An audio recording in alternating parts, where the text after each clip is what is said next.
In this heartfelt and grounded conversation, my guest shares how faith, lived experience, and servant leadership have shaped her bold path in public health, from speaking up in systems that often fail to listen to imagining a future with community-led solutions and more Black women in C-suite leadership.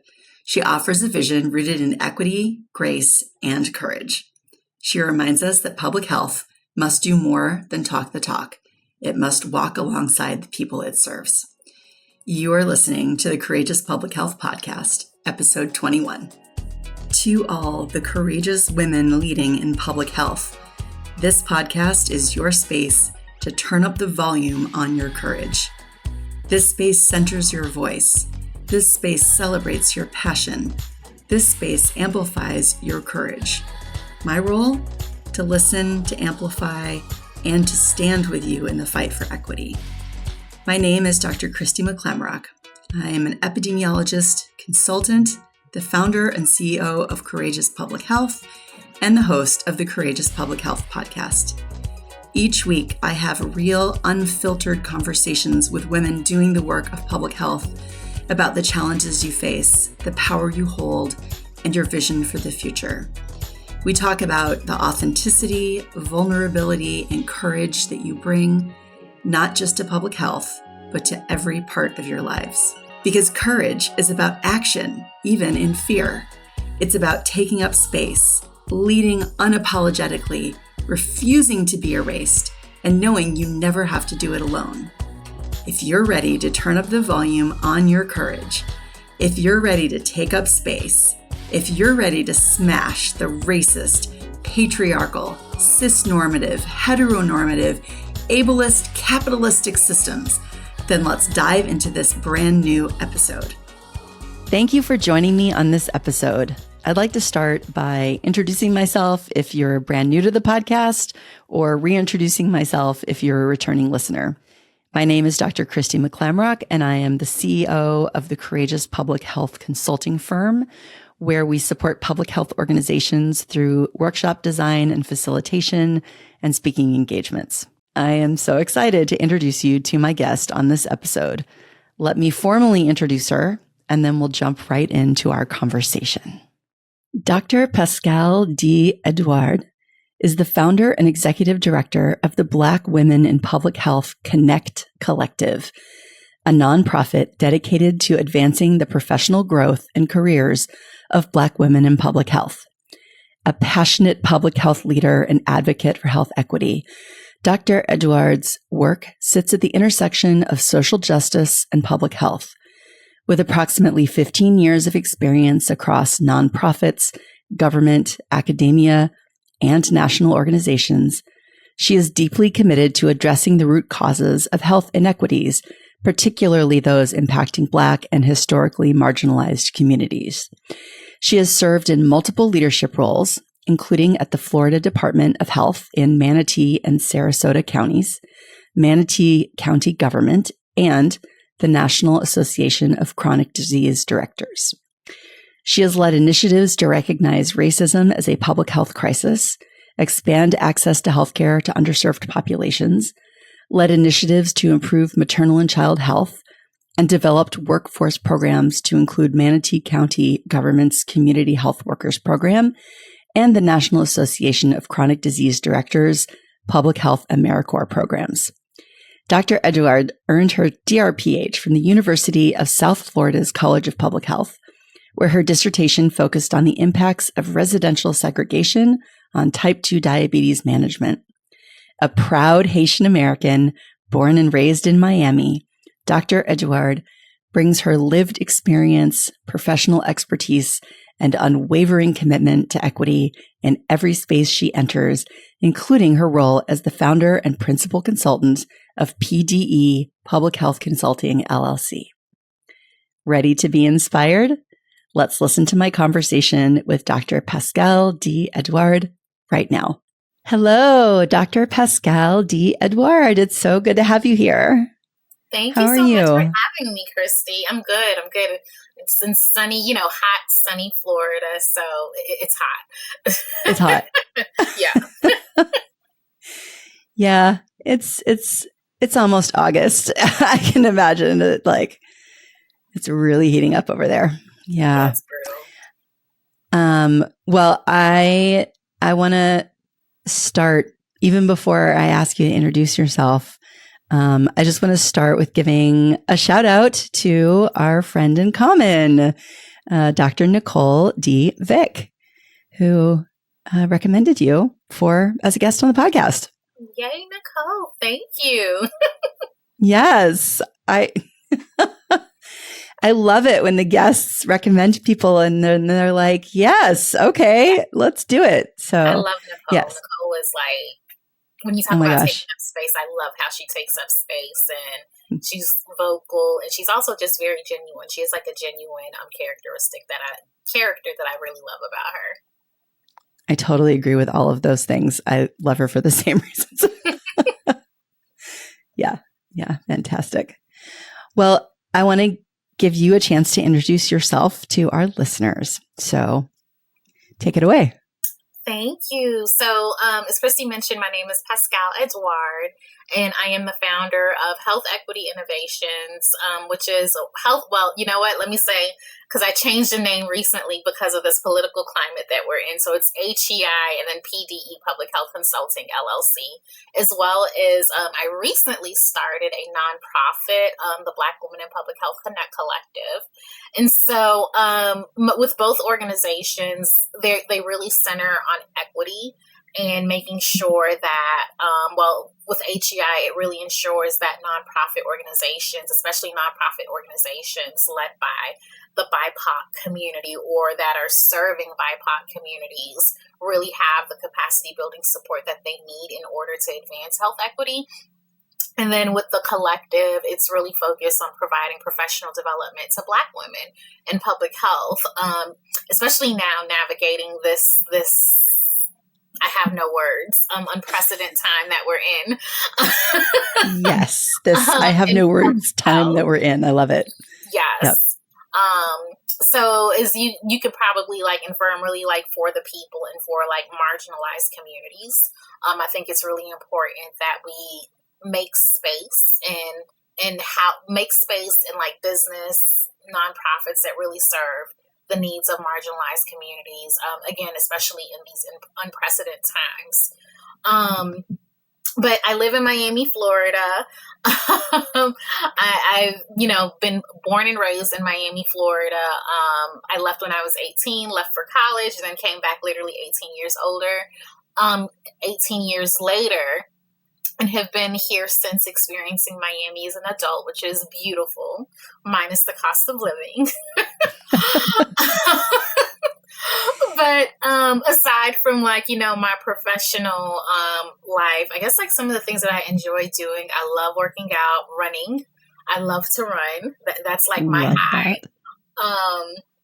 And I have two small, one is my mom's, two small fur babies, Zuri and Nala, that I love and adore. But I'm here for all things disruptive and courageous. Disruptive and courageous. You have come to the right place. Okay, now I have to clarify, which kind of fur babies are they? Yeah, so I have a thing for Chihuahuas. So they're both, they came from the same litter. So they're both like Chihuahua mixed with like Parson Russell Terrier. And Zuri she's like really chill and quiet, very happy. And Nala, she's like the bully. She's the bully and the protector. No. So very different personalities. Oh my gosh, that's so funny. So where did the names come from? Zuri and Nala. Yes. So I got Zuri from, it's kind of like a derivative from Black Panther. One of the characters' name was like Shuri, but for whatever reason, I thought it was Zuri, right? And so when I looked up the name, but they both mean the same thing, just about in Swahili, I believe. They mean beautiful. Yeah. And then Nala is after, Lion King. Lion King. I figured. I thought I would check just in case there was like another inspiring Nala to name the dog after. But yes. Oh, that's great. I love that. I love it. Okay. Well, let's jump into our questions. So the first question where I always start in these interviews is with just reminding everyone that bravery is taking action without fear, while courage is taking action despite fear. And I am very interested in some of your stories of courage, some experiences from your professional life, your personal life, where you've acted courageously. Yeah, I think these are like, this is like I guess like this period in my life is one of the moments where I'm acting like courageously through my Black Women in Public Health Connect collective. And the reason I say that is I've had like many people ask me, do you think you should continue with like this organization that you've created, especially in these times that we're in? With all the anti-DEI and anti-health equity mandates that are out there.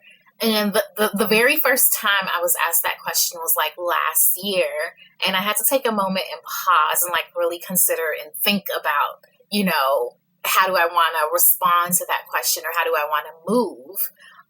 Even before the election, like, because before he was inaugurated.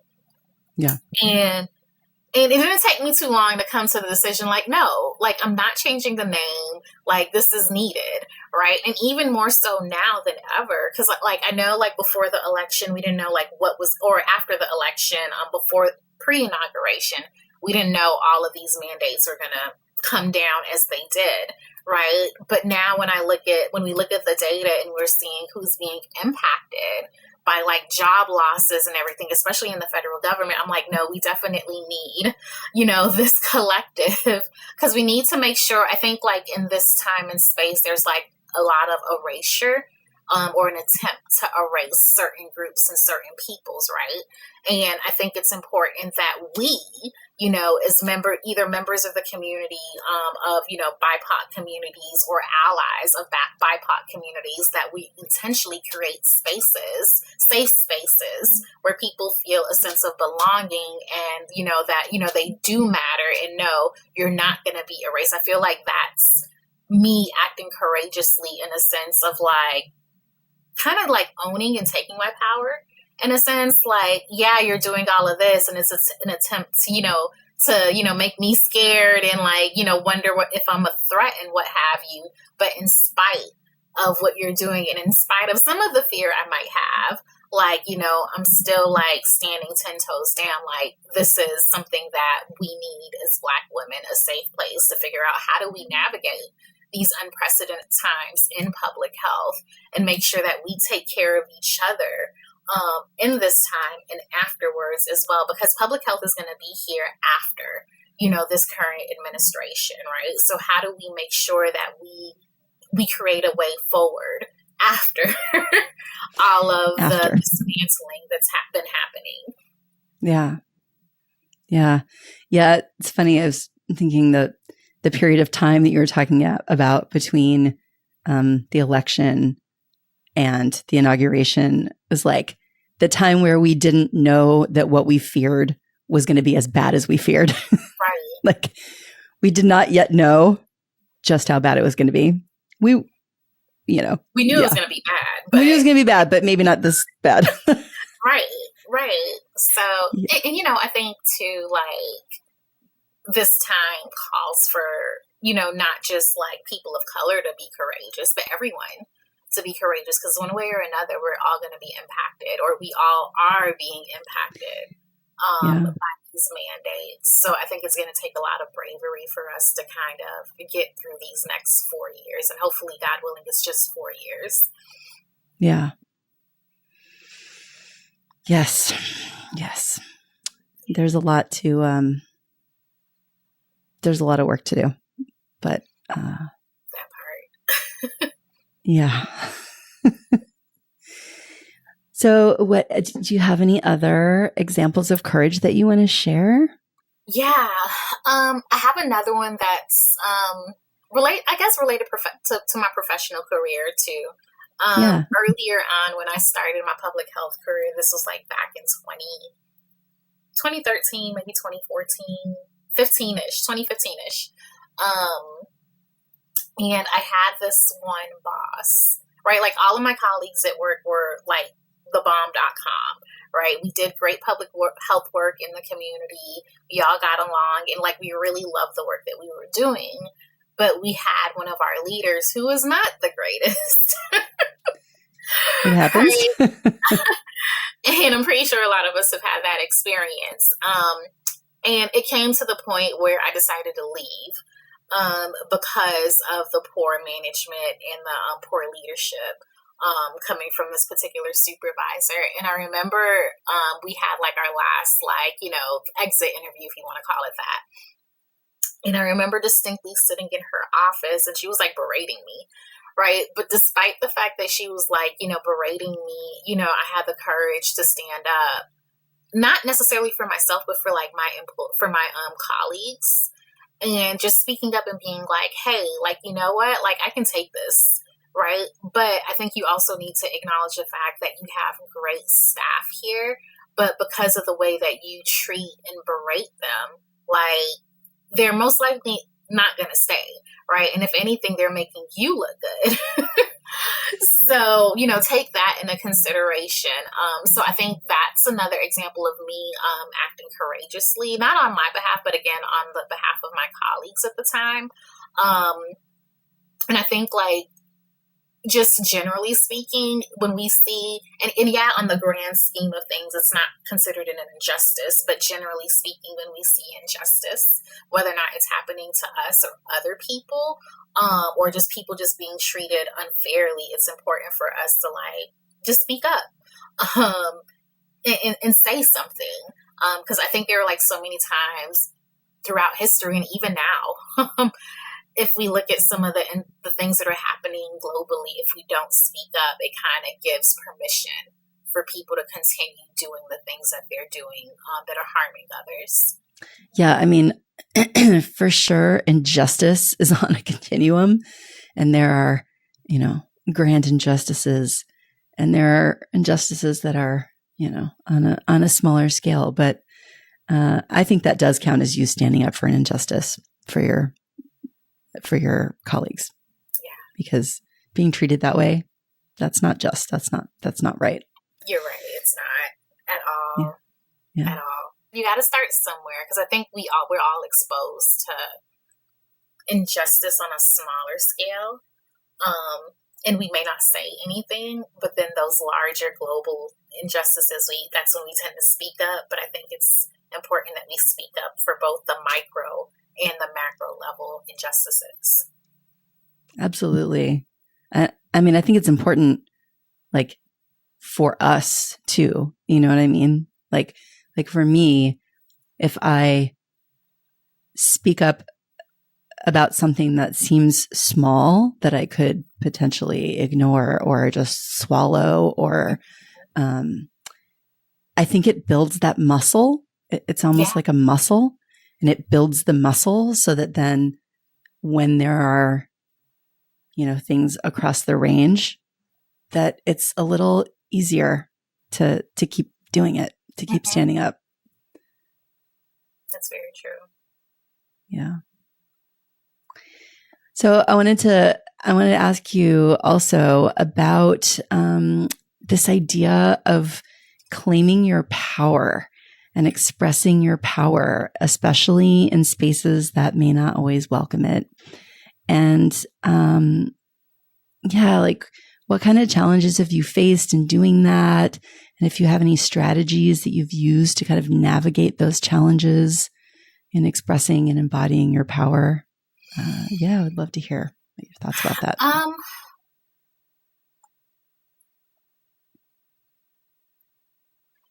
speak on something differently than what we talked about. Do it. Love it. So, there's this one, experience that I had where I was teaching it was a PWI, And I was like one of like maybe 5 professors at this particular institution. And so what I noticed, and I was teaching intro to public health classes, right? And what I noticed is that we had most of the Black students or students of color would flock to like the professors of color because there weren't that many of us, you know, on this particular campus. And I remember the students complaining that like they didn't have enough time because it was a 9 a.m. class, yes, and they didn't have enough time to make it from like the other side of campus to, you know, my classroom, right? So I compromised, and I was just like, okay, you have to be in class by 9:05. After 9:05, you are late, right? And I remember there was this other professor, very like rigid in nature at the time, and I was new to the school too, right? Mm-hmm. Very rigid in nature, and I remember this professor coming up, and we were in the same department, coming up to me and saying like, "You're creating a culture of unprofessionalism," and I was just like, "Are you kidding me? Like, even on the job, you have like a 15-minute grace period. So what's, you know, 5 minutes? The content is still being covered. Students are still learning. So like, what is that?" Right. And you can imagine for me, it was like a very frustrating situation because we've had like, I've had other incidences with this particular professor. And I remember, and I guess like this kind of also goes to like advocating for my students, like, you know, no, like 5 minutes is enough time. You know, 5 minutes should not be a thing of creating a culture of like unprofessionalism. And if anything, that's like a biased opinion. It sounds to me like you're showing your students some grace. Thank you. Thank you. Exactly. I was showing my students some grace. You're showing your students some grace.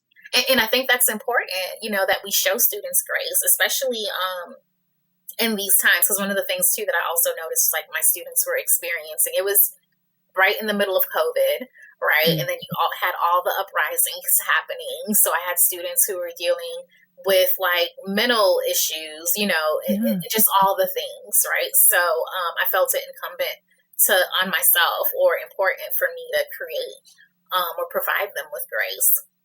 And so I think that was like one of the incidences where, again, I had to like stand up and kind of like claim my power. And I could have sat down and just been like, okay, we're going to go back to 9 a.m.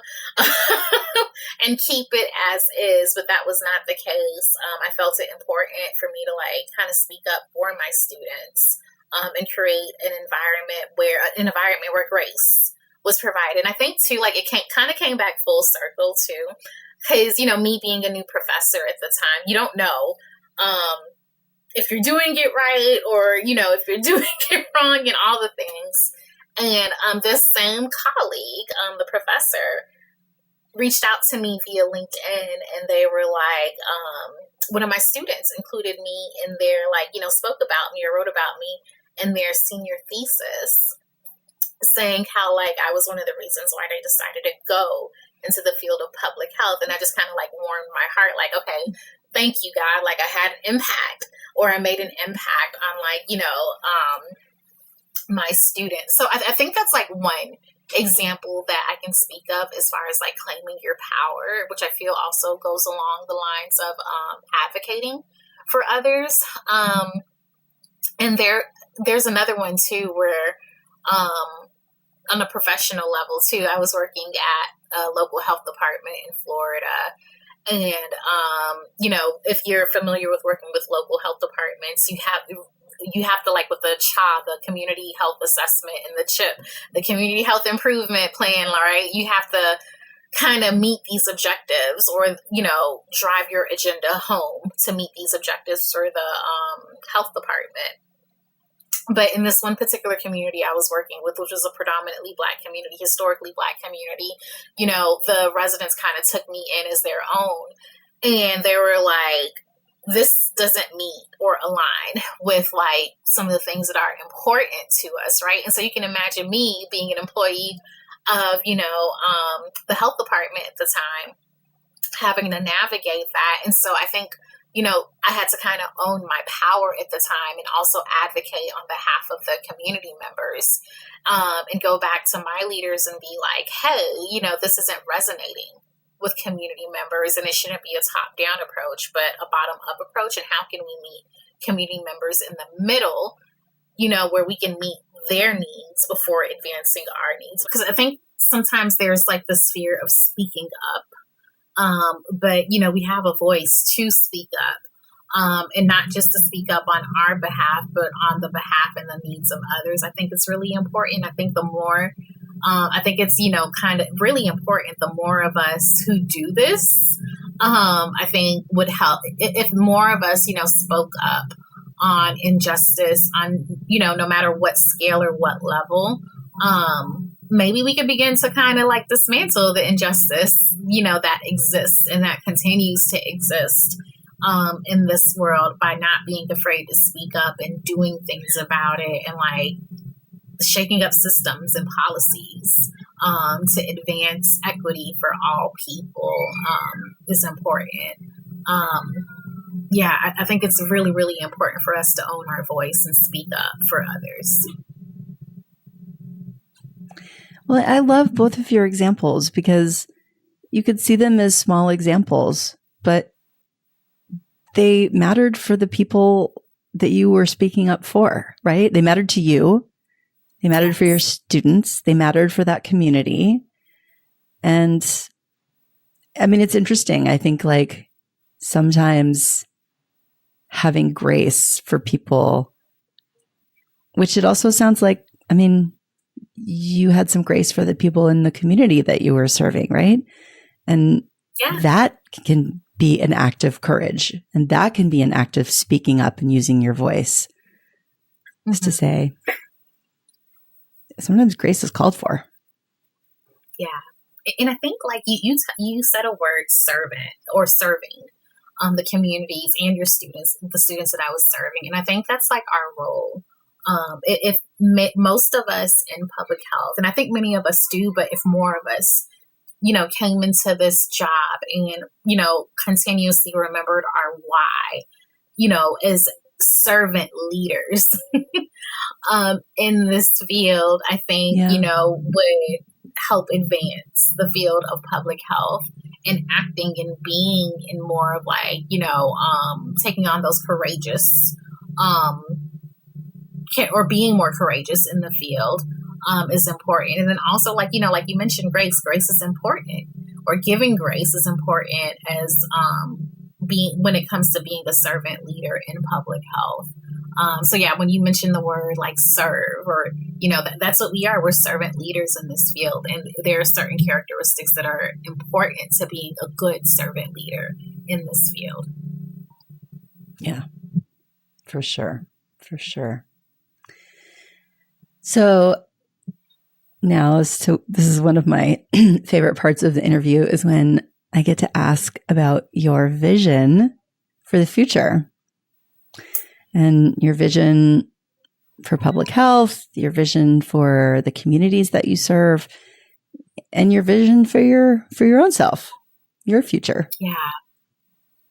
I think I'll start off with the communities that I serve. I think it's important. Well, my vision, I should say, for the communities that I serve is that they have access to the resources that they need in order to solve the problems of, within their communities. It doesn't problem solving shouldn't always have to be dependent on agencies that may not understand the communities that they're, put in place to serve.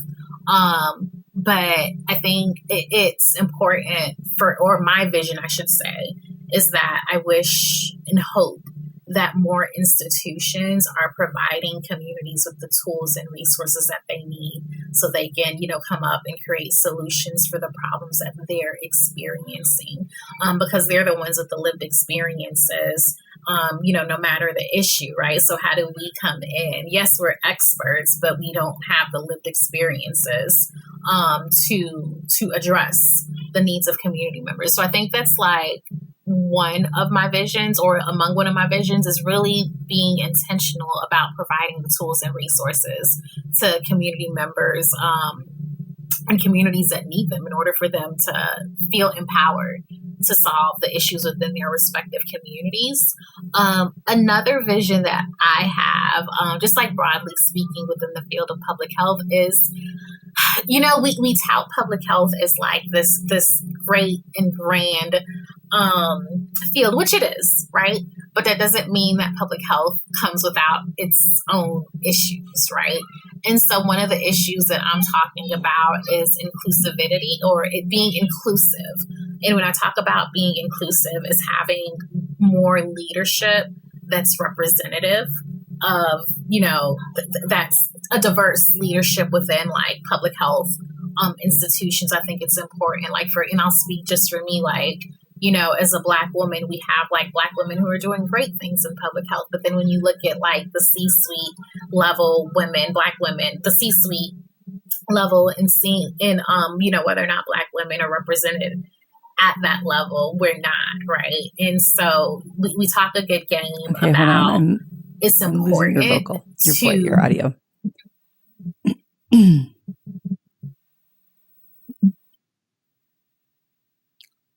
Hold on, Pascale, because I was losing some of the audio there, and I want to hear what you were saying. Can you hear me? Can you hear me okay? Yeah, I can hear you. Yes, I can. Okay. Can you hear me? So I can. It's like a tiny bit choppy, but it got like way worse and did a no sound and then a like blah, blah, blah, like a bunch of words all at once. So that obviously, I mean, even if the video gets funky, at least like I want to make sure that the audio is okay. So go back to what you were saying about, okay, I'd have to breathe into what you were just saying to get it right. Yeah, you said that you also have a vision that's in terms of inclusivity, and I think you were talking partly about representation. You might have to go back and kind of say that part again. Sorry. Yeah. So my second vision is really creating a public health landscape that's inclusive of like diverse populations. And, just speaking from like my experience as a Black woman and just looking at the data, Black women are present within the public health field. But then when you like really kind of peel back the layers and look at the C-suite level positions, we're not there. It's not inclusive of us. So I think it's really important that we create a public health landscape that's very representative of everyone, all the way up to the C-suite level. And, I think we talk a good game about, public health being a diverse field, but I think we can do better when it comes to walking the walk and not just talking the talk. And I think, if we do that, and once we get to that level, it'll be better for us all. Especially when it comes to like addressing health disparities and health inequities. Yeah, we could do a lot better. Having diverse. Yes. There's a lot of room for improvement here. Yeah. Yeah. So what about your vision for yourself?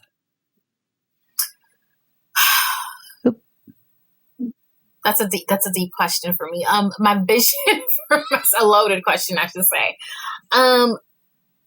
For myself, I think I've been like groomed in the sense of like always chasing like the C-suite level positions, right? Kind of trying to get back to what I was saying previously. But I think for me, my vision for myself is being okay with doing things differently and not doing things like the traditional way when it comes to like, I guess like my career, right? Like there are different avenues of doing public health, right? And being creative and courageous in how I do public health. And so I think for me, my vision for myself is continuing to be courageous in forging different paths for myself in public health outside of the institutions that have already been established. And whether or not that means creating something new or what have you, but just having the courage to pursue those different paths, I think is like my vision for myself. because there are like a lot of unknowns and what ifs. Well, everybody, unfortunately, we had some technical difficulties and lost Dr. Edouard for the last minute there. So yes, I thanked her very much for coming on the podcast. I'm glad that we didn't lose any of her responses. We just lost the part where she said how followers can get in touch with her to learn more about her and her courage. And I can fill you in on that. So the best way is through LinkedIn and Instagram. And we have added those links in the show notes, which you can find on the website at courageouspublichealth.com. So that's a great way to get in touch with her. And thank you so much, Dr. Edouard. Thank you so much. Sometimes courage is choosing purpose over prestige. Sometimes courage is creating what doesn't yet exist. Sometimes courage is rooted in faith and fed by community. Dr. Edouard reminds us that courage can be both gentle and fierce, that honoring your values, your voice, and your vision may just be the most radical thing of all. You can connect with Dr. Pascale Edouard on LinkedIn and Instagram to learn more about her and her courage. All the links to connect with her are on our show notes page, located on our website, courageouspublichealth.com, under episode 21. If you haven't listened to episode 1 of the podcast yet, make sure to go back and check it out. It's where I pull back the curtain. I share why I started Courageous Public Health, what courage really means to me, and how my personal and professional journeys are deeply intertwined. I also share why I'm committed to standing on the legacy of courage, resistance, and leadership that women, and particularly women of color, have carried for generations. Thanks so much for being here. Until our next episode, stay courageous. Thank you for listening to the Courageous Public Health podcast. Visit courageouspublichealth.com to find the show notes for each episode and learn how to connect with us.